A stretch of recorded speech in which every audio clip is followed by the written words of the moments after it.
Hello everyone, and thanks for joining me. My name is Stein, and in this RebelLug video we will be discussing an interview with the LEGO Star Wars team that I've attended, and we will be talking about the questions that me and a few YouTubers asked the design team that created the new helmet series. So the Mandalorian helmet, Luke's fighter pilot helmet, and the Dark Trooper. So I hope you enjoy. So the reason why you're seeing me and not the designers is because we sadly did not have the footage of the interview. I only got the transcript, so I was able to gather the 20 most relevant questions for you, obviously with their answers, and those I'll be discussing with you. The designers that we were able to interview were Michael L Stockwell, who's the designer of the Mandalorian helmet, Cesar Soares, who did the Rebel pilot or Luke's pilot helmet, and Hans Schlömer, who did the Dark Trooper. So for the Mandalorian helmet, Michael gave us a short introduction, and the inspiration was of course the Boba Fett helmet. However, every time they work on a design, they start from scratch. They see what they can rework, if there are any improvements or changes that they can make. The challenge with this helmet was, of course, referencing the shiny chrome dome, as they said, and it's a reflective metal surface, so it was quite difficult to do in LEGO. And for some technical reasons, LEGO is not able to color the recolor every single element in a chrome color or in a metallized surface. So they had to be really selective about which elements they wanted to recolor and which they could change the color of. So there's also the dark and the light gray areas that create shadow and depth, which you can see, and especially in the cheek sections. And they try to work with different types of gray and also different types of silver to see how they would be able to capture those specific elements. The helmet is also a slightly conical shape, so the sides are sloping outward, and that also reflects the reference. So that's what Michael was able to tell us about the Mandalorian helmet. So for the design of the Luke Red 5 helmet, Cesar told us that this is the first time they did an open-faced helmet for the Star Wars selection of helmets, and this proved quite challenging. So the chin strap and the microphone and also the inside padding are kind of what really makes this model special. In light gray, it kind of composes the helmet in a good way, and it's almost not hollow inside because of all the padding, so that's great. So the bowls on the side are all white, and most of them are decorated either printed or with stickers. The side ones are printed, and then there's a few stickers for the rest of the logos and the markings. So Hans Schlömer told us about his design of the Dark Trooper helmet, and he told us that it's very hard to present the model sometimes with an all black color. So especially for the ones that already got the set or are going to get the set, it's quite difficult maybe for you to display in your living room. But at the same time, one of the advantages of designing a completely black model is that all of the shapes kind of blend together. One of the disadvantages, however, which I told you, is that if you have certain details or aspects, it's really difficult to make them visible, and they might disappear in the blackness of the design. So yeah, let's now continue on to the questions after this short introduction that the designers gave to us. So question number 1. How did you decide on these 3 particular characters for this release? And the answer to this question was that the main reason is that Mando is currently more or less a given because he's such a popular character that he was too hard to avoid. And regarding Luke's helmet, they've always wanted to do a hero helmet, and this was a great opportunity to create a hollow helmet with the padding, the detailed padding inside. And for the Dark Trooper, they just said that it was a sinister and badass helmet, and I can agree on that. So for the second question, we asked them if they could tell us what the general response has been for the first 2 waves. And they actually told us that the general response is really positive, and that's also the reason why they did this other wave of Star Wars helmets. So question number 3. how did you test the designs for these helmets? Do you test them with kids or do you just test them purely with adults? So they told us that before the first wave they did a few tests, but it was more to figure out in which design direction they wanted to go. The helmets are constructed with a lot of different shaped elements, and while they wanted to get the helmets as close to the original as possible, people really appreciated the clear Lego DNA that the studs represented, so that was a very valuable takeaway, and that's also what you can now see in most of the models, that there's a lot of studs showing on top. So question number 4 was mostly directed to Michael, who designed the Mandalorian helmet, and we wanted to ask him how he found the right balance between the gray elements and the silver elements. And what he told us was that they did quite a few studies to try and figure out how they could best achieve the contrast between light and dark. And he told us that everyone knows that it's a hybrid of reflective surfaces, which is mostly characterized by the surroundings that reflect on the surface of the helmet. So as you can see in the TV show, you have all these atmospherical lights that bounce back on the helmet of Mando. And they basically looked at which parts of the helmet have that highest light and reflective value, and that's how they chose the specific parts to be colored silver. So question number 5 relates to the previous question, and all the elements that are colored silver are tiles. But is it not possible to color the studded parts into a silver mold?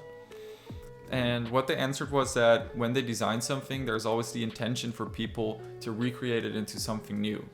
So parts have to be taken apart, have to be put together again in multiple times. And with metallized parts, actually you can put them repeatedly together without the finish wearing off. So that's why they don't metallize studded parts.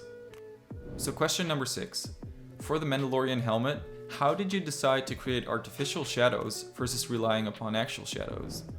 And they answered this question with that there's no real answer there, no hard answer. The designers try to study the reference images as best as they can, and then after that it's just trial and error. So question number 7. Why is the stand of Luke's helmet not thicker, or why does it not have a face underneath? They wanted to try and give the builder the impression that if you take the helmet off the stand, you can actually wear it. And they did that because the interior is just as much a part of the open face helmet as the exterior was. So any attempt that they made to try and fill the helmet actually turned out bad and didn't really give the authenticity that the designers wanted. When developing the helmets originally, how did you decide upon the scale of them? So they first took the price into consideration. The current pricing is accessible to most collectors, and secondly, they thought that creating the full-sized helmets also meant that people would expect to be able to wear them. And this would really alter the design direction and the price points of the helmets. And also finally, the current size of the helmet is great for people that have a limited display space. Question number 9. Why didn't you just make a recolor of the Boba Fett helmet when designing the Mandalorian helmet? So the LEGO designers answered this by saying that their goal is to make the best product every single time, and they want to give the builder or the collector a unique experience, and a recolor would mean repetitiveness in the design and building experience. So question number 10. How do you approach a completely new design versus something that LEGO has already done before? So this was not a typical question for the helmet design, but also referred to most of the Star Wars designs that have been created in the past. And Jens told us that the major difference is that for any previous models, we get a lot of consumer feedback, or the designers get a lot of consumer feedback. And it's great for the designers to dive back into that feedback, into the responses, and to see if there are any specific areas that people were particularly happy or disappointed about, and to implement those in the new model. And obviously when designing a new model, you don't really have that experience, and you're only able to look at the response that LEGO has gotten for similar designs. So question number 11 is a pretty interesting one. And I'm not sure who asked that question again, but since the Dark Trooper is technically a droid, will we see droid heads like C-3PO in the future? So the designers answered that it is indeed quite a thin line between having a head or a helmet, but the designers definitely saw the Dark Trooper model as a helmet instead of a droid head design. They say that there's definitely not a human head inside, but if they would extend the concept and designed a droid helmet or a droid head that really has a personality like C-3PO, then that would change the concept of their entire helmet range, and that would also mean that that people would expect them to start designing actual heads of people, and that kind of defeats the purpose of the helmet, that you actually want to have the feeling that you're able to put it on your head. So question number 12. Does working with all black parts on an all black model give you problems? And the designers actually touched on this subject in the introduction already by saying that it can actually be quite forgiving, and that's what they also told us here, is that black is an easy color to work with. It's very forgiving when building, and it helps to create them certain angles that might look different when done in a different color. So question number 13. Did you consider creating a new visor part for Luke's helmet? And I think that was very interesting because the helmet obviously is very distinctive with that orange visor, but I really like how they solved it, and what the designers actually told us is that they were very lucky with the trans orange 1x4x3 slope. It was recently recolored for the white Porsche 911, so it has like the front lights are in the trans orange as well, and they thought it really added to the Lego DNA to be able to use that specific part that was designed for another set and really implement it well in the visor. So the next question, number 14, is as follows. For the helmet range, how is the cooperation with the IP partner? So in this case, the IP partner is Disney because they own Star Wars, and that's going to be the same with all these different models that Lego creates. The IP partner is the cooperational partner that they work with, that provides them with reference material, anything like that. So the answer of the designers was that it's a very close cooperation with Disney. They're very helpful, and they provide the team with lots of reference material and concept art. So the next question is a follow-up on the previous one, and we wanted to know if there are any specific stages that the designers go through with their IP partner.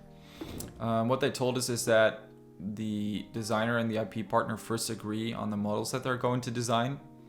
Then the designers create a prototype version, and they share this prototype with the contact.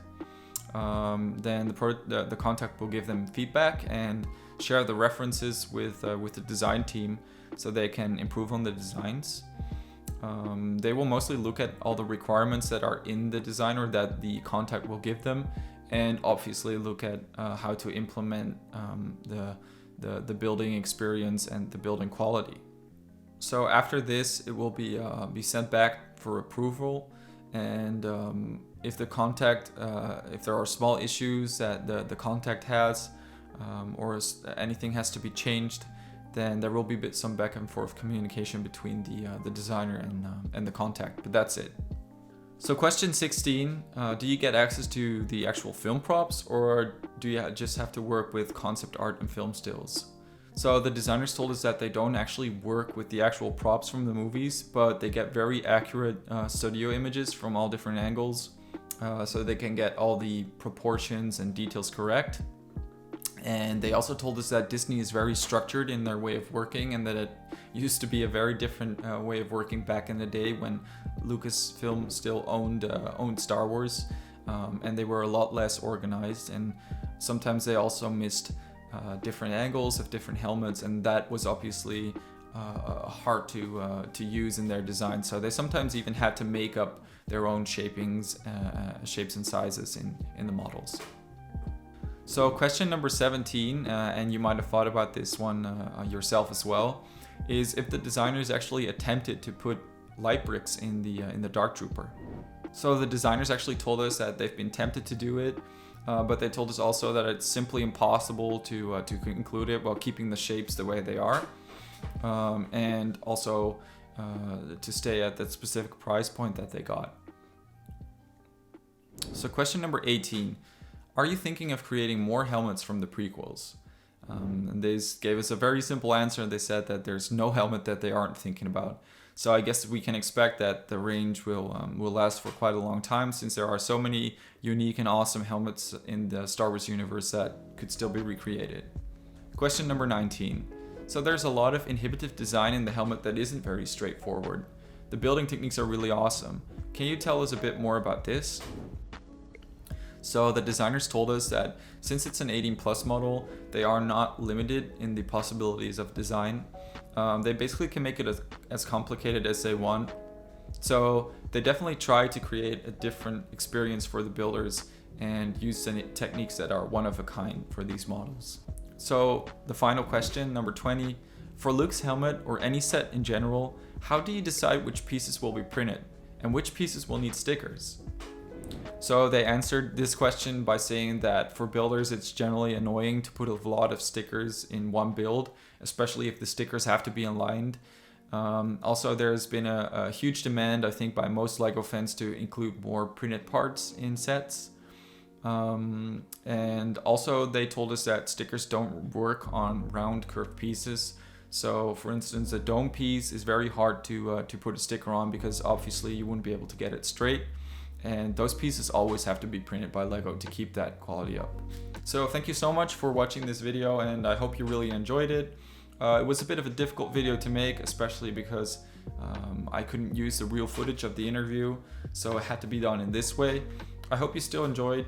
Please give your honest opinion. If you like this video, please comment, tell us why you liked it. If you don't like it, also please give us your opinion, and then we can use that in our next videos. So this was me for now, and see you next time.